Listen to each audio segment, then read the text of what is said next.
Hello friends, exam गुरु YouTube channel में आपका स्वागत है। मैं प्रदीप। आज की वीडियो हमारी थर्ड वीडियो है और मैंने आपको एक होमवर्क में दिया था 51 क्वेश्चन नंबर। जो क्वेश्चन क्या था, जो 51 क्वेश्चन दिया था मैंने आपको, आप लोगों ने उसका आंसर सही दिया है फ्रेंड्स। क्वेश्चन था लोकसभा और राज्यसभा में गण पूर्ति संख्या क्या होती है, यानी कि लोकसभा और राज्यसभा की जो बैठक होती है उसमें कितने नंबर्स की ज़रूरत होती है सदस्यों की, ताकि कार्य किया जा सके लोकसभा का। तो उसके लिए जो ऑप्शन था आपका 1/5, 1/6, 1/10, 1/8। तो ऑप्शन नंबर सी था उसका आंसर। कुल सदस्यों का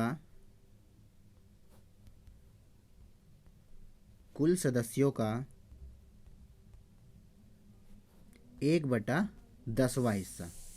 ठीक है, इतने लोगों की जरूरत होती है। अगर इतने सदस्य हैं तो आपका इसमें बन सकता है, अदरवाइज ऑल्सो कार्य नहीं होगा, स्थगित कर दिया जाएगा।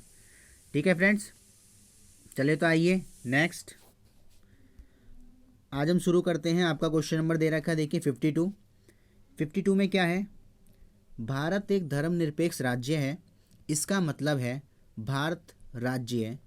देखिए, भारत एक धर्मनिरपेक्ष राज्य है, इसका मतलब है कि भारत के अंतर्गत किसी भी निश्चित धर्म का समर्थन नहीं किया जाता या नहीं किया जाएगा। ठीक है, भारत के अंतर्गत किसी भी एक निश्चित धर्म का सपोर्ट नहीं किया जाएगा। ठीक है फ्रेंड, चलिए नेक्स्ट है। निम्नलिखित में कौन सी एक वह मूल आधारिका है जिसे भारतीय संविधान विकसित हुआ है। तो जो भारतीय संविधान विकसित हुआ है, इसका मूल आधारिका क्या है फ्रेंड्स? भारतीय शासन अधिनियम 1935। भारतीय शासन अधिनियम 1935 के तहत ये हमारे देश की मूल भारतीय संविधान को विकसित किया गया है। ठीक है फ्रेंड, चलिए नेक्स्ट है। भारत में किस भाग में नीति निर्देशक तत्वों का उल्लेख किया गया है?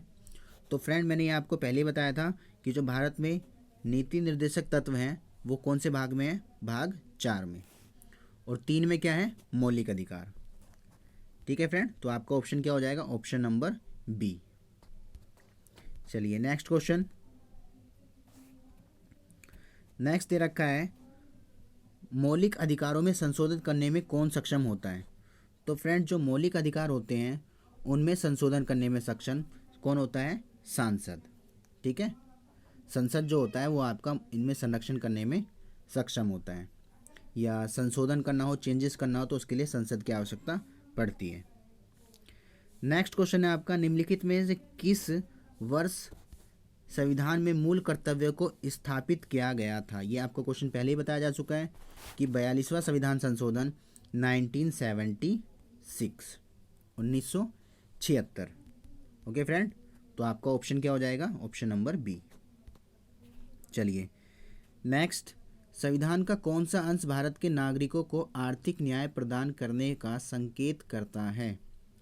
तो फ्रेंड, जो संविधान का भारतीय नागरिकों को आर्थिक न्याय प्रदान करने का संकेत करता है वो है आपके कौन से? राज्य के नीति निर्देशक तत्व।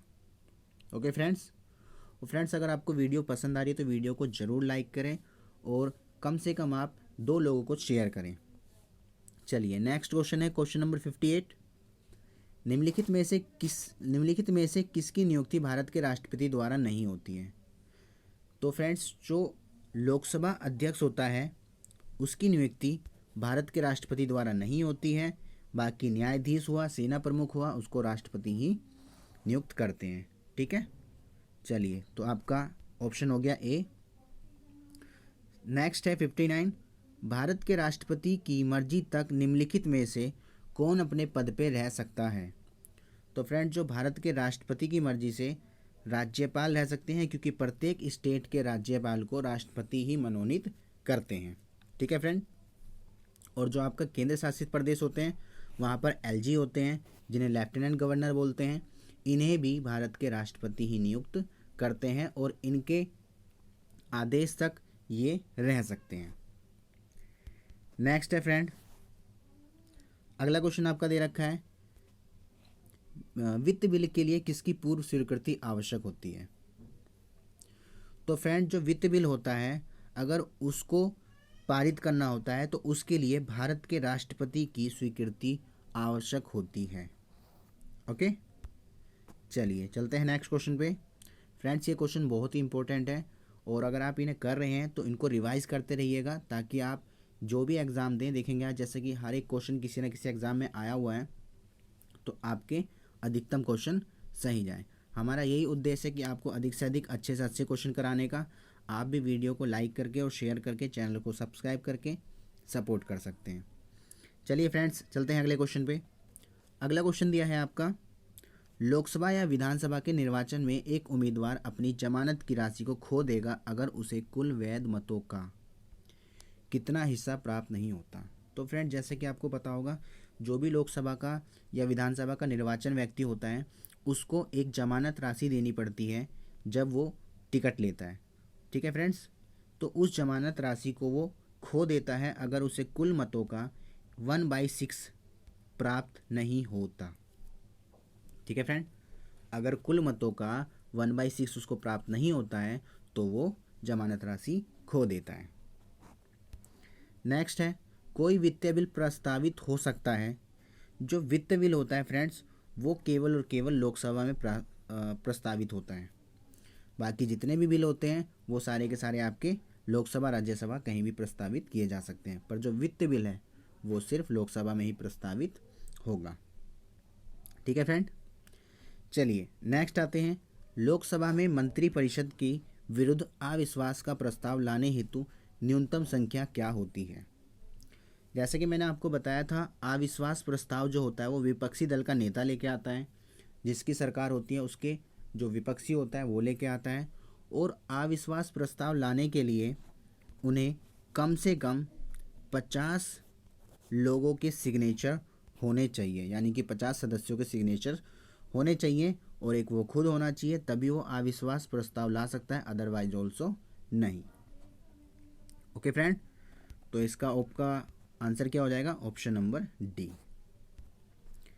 चलिए नेक्स्ट क्वेश्चन 64 पे आ गए हम। लोकसभा की अधिकतम संख्या कितनी हो सकती है। तो फ्रेंड्स जैसा मैंने आपको बताया था कि जो लोकसभा की मैक्सिमम सीट होती है वो 552 हो सकती है, बट करंट में नहीं है इतनी। अभी कितनी है, अभी आपकी 543 है, सॉरी 45।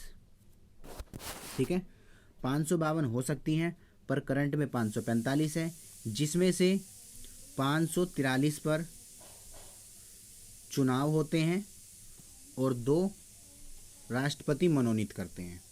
ठीक है फ्रेंड, रिपीट कर रहा हूँ, दोबारा बता रहा हूँ मैं, आप ध्यान से देखिए। मैंने बोला टोटल 552 हो सकती है, ठीक है, जिसमें से 545 पर चुनाव होते हैं, 545 करंट में है, 552 मैक्सिमम हो सकती है, पर करंट में कितने हैं, 545 हैं, जिसमें से 543 पर चुनाव होते हैं और 2 राष्ट्रपति मनोनीत करते हैं। यहाँ तक क्लियर है फ्रेंड। इसके अंदर भी मैं आपको बता दूं कि 530 होते हैं राज्यों से और 13 होते हैं केंद्र शासित प्रदेश से, यानी कि 530 जो मेंबर होते हैं लोकसभा के वो स्टेट से चुने जाते हैं और 13 लोग केंद्र शासित प्रदेशों से। आई होप आपको क्लियर हुआ होगा, इसमें आपके कई सारे क्वेश्चन बन गए। रिपीट कर देता हूँ, टोटल 552 हो सकते हैं, करंट में 545 हैं, जिसमें से 543 पे चुनाव होते हैं, 2 राष्ट्रपति मनोनीत करते हैं, जिसमें से 543 में से 530 स्टेट से होते हैं और 13 केंद्र शासित प्रदेशों से। ओके फ्रेंड्स, चलिए नेक्स्ट। भारत में स्वतंत्रता के बाद प्रथम आम चुनाव कब संपन्न कराए गए थे। तो फ्रेंड्स जो भारत में स्वतंत्रता के बाद चुनाव कराए गए थे वो आपके 1951 से 52 में। ठीक है, तो इसमें आपको 52 ऑप्शन दिया है तो आप 52 लगाएंगे। ठीक है फ्रेंड्स, 1951 से 52 में चुनाव कराए गए थे। नेक्स्ट है क्वेश्चन नंबर 66। इसमें फ्रेंड दे रखा है, निम्नलिखित में कौन सा एक लोकसभा का सर्वाधिक बड़ा निर्वाचन क्षेत्र है। तो फ्रेंड्स जैसे कि आपको पता होगा, जो इन चारों में अगर देखा जाएगा तो सबसे बड़ा आपका लद्दाख। ठीक है, क्योंकि लद्दाख आपका इन सब में सबसे बड़ा निर्वाचन क्षेत्र हैं। ठीक है, चलिए नेक्स्ट आते हैं क्वेश्चन नंबर 67। राष्ट्रपति द्वारा संसद के दोनों सदनों के लिए कुल कितने सदस्यों को नामांकित किया जाता है? तो फ्रेंड्स, मैंने आपको पहले ही बताया था कि जो राष्ट्रपति होता है वो लोकसभा से कितने चुनता है? लोकसभा से 2 और राज्यसभा से 12। तो टोटल कितने हो गए? 14। यानी कि 14 लोगों को राष्ट्रपति द्वारा नामित या मनोनीत किया जाता है। तो इसका ऑप्शन हो जाएगा आपका ए। चलिए नेक्स्ट, अगला क्वेश्चन दे रखा है, भारतीय संसद के अपर हाउस को किस नाम से जाना जाता है? भारतीय संसद के अंतर्गत 2 हाउस होते हैं, एक होता है आपका अपर हाउस और एक होता है लोअर हाउस। तो अपर हाउस फ्रेंड्स होता है राज्यसभा और लोअर हाउस होता है आपका लोकसभा। ठीक है, अपर हाउस किसको बोलते हैं? राज्यसभा को। चलिए नेक्स्ट है, राज्यसभा को स्थायी सदन कहते हैं क्योंकि? राज्यसभा को स्थायी सदन क्यों कहा जाता है? राज्यसभा को इसलिए स्थायी सदन कहते हैं क्योंकि फ्रेंड्स ये कभी भंग नहीं की जाती। ये स्थगित तो की जा सकती है पर भंग नहीं करी जा सकती, क्योंकि इसमें हर 2 साल बाद 1/3% लोग रिटायर हो जाते हैं। ठीक है, तो इसीलिए टोटल 6 साल की होती है, तो कभी ये पूरी भंग हो ही नहीं पाती। जैसे पुराने सदस्य जाते हैं, नए सदस्य फिर आ जाते हैं। चलिए नेक्स्ट, भारतीय संविधान की 8वीं अनुसूची का संबंध है। भारतीय संविधान की 8वीं अनुसूची किससे संबंधित है फ्रेंड्स? जो मैंने आपको बताया था, मैंने इसकी अनुसूची की वीडियो में बना चुका हूँ। अगर आपने नहीं देखी है तो आप उसको ज़रूर देख लीजिएगा। भारतीय संविधान की जो 8वीं अनुसूची है वो भाषा से संबंधित है। ठीक है फ्रेंड्स, किससे संबंधित है? भाषा। 9वीं आपकी लैंड रिफॉर्मिंग से है, यानी कि भू राजस्व से। उसके बाद आपका 10वीं अनुसूची दल बदल से है। 11 आपकी पंचायत से है, गांव में ग्रामीण इलाकों में। और 12वीं आपकी नगर निगम से संबंधित है।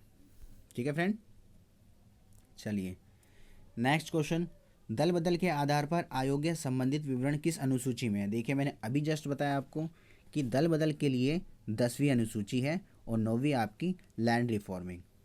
ठीक है, और 8वीं किस चीज़ से है? भाषा से संबंधित, ऊपर हो गया।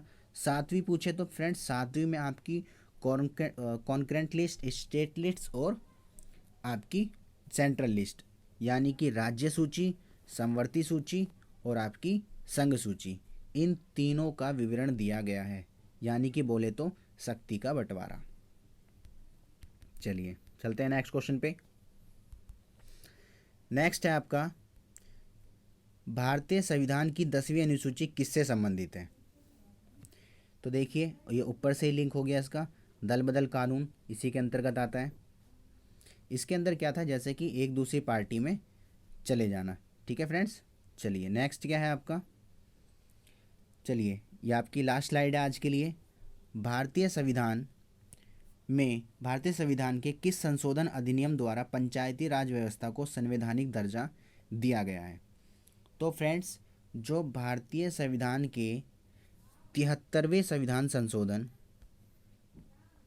अनुच्छेद 40 73वें संविधान संशोधन के द्वारा पंचायती राज व्यवस्था को दर्जा प्राप्त है। ठीक है, और अगर आपसे पूछा जाए 74वें का, तो 74वें का फ्रेंड MCD है, नगर निगम का। ठीक है, चलिए नेक्स्ट क्वेश्चन आपका, त्रिस्तरीय पंचायती राज तंत्र में शामिल है। तो फ्रेंड्स देखिए, जो त्रिस्तरीय पंचायती व्यवस्था है वो आपकी बलवंत राय मेहता समिति ने दिया था, जिसके अंतर्गत ग्राम पंचायत,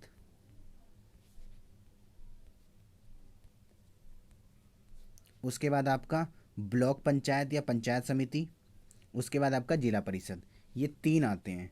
तो ये आपका ऑप्शन हो जाएगा सी। ठीक है, चलिए नेक्स्ट क्वेश्चन और लास्ट फॉर टुडे। ये फ्रेंड्स आपके लिए होमवर्क है। यदि पंचायत भंग होती है तो किस अवधि के अंतर्गत निर्वाचन होंगे? ठीक है, 1 माह, 3 माह, 6 माह या 1 वर्ष। मैं आपको इसमें थोड़ा हिंट देता हूँ कि जो पंचायत भंग होती है तो जो अवधि के अंतर्गत निर्वाचन होता है वो करवाने का कार्य राज्य सरकार का होता है। ठीक है, स्टेट गवर्नमेंट का। मैंने आपको ये बता दिया। अब फ्रेंड्स आपको इसमें आंसर देना है। इसका आंसर क्या होगा, आंसर जो भी हो आप कमेंट बॉक्स में लिखेंगे। और अगर आपको वीडियो पसंद आ रही है तो वीडियो को लाइक करें, शेयर करें और कमेंट करें। ओके फ्रेंड्स, मिलते हैं फिर अगली वीडियो में। अभी के लिए हैव अ नाइस डे।